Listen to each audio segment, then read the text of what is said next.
UNgizwe uphawule ngokukhulu ukudabukisa mayelana ngokushaywa kukamculi kaMaskandi ogama lakhe linguBobo. Mbukela-ke ngikubingelele kanti ngikuphathelezana kuleli hora zimi kanje.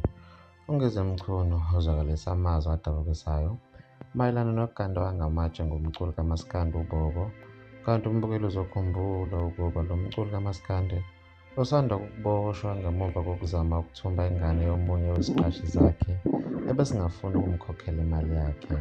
Ubesewadalajwa kabuhlungu ngumphakathi ngaphambi kokuba aboshwe. Kanti umbukele nansi inkulumo kaNgizwe mayelana nalolu daba. Mfana wepiki, uNkulunkulu nezitalo zobaba omkhulu bakho, nezitalo zethu sonke zikululamise. Awukaze mfethu emehlweni ami noma ngizwile noma ngixoxelwe ube necala elingalingana ukuba usungakhandwa ngamatshe.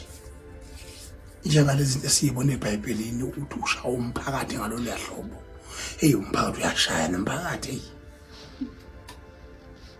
And lo mphakathi lo mawushayana kuyatholakala ukuthi umphakathi nje ngegama futhi awubuzi, kanti thina iqiniso likaBobo siyalazi.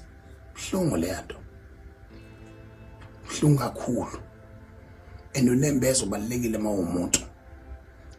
Asikwazi ukuthi sibekezelele ubuthakathi benu niphika izinto ezikhona kuMaskandi kuma-social media nize zengathi azikho ngoba nifuna ukuphambana nomoya, bese sivuma ubuthakathi benu bugamanxele emuntwini egobhoza igazi.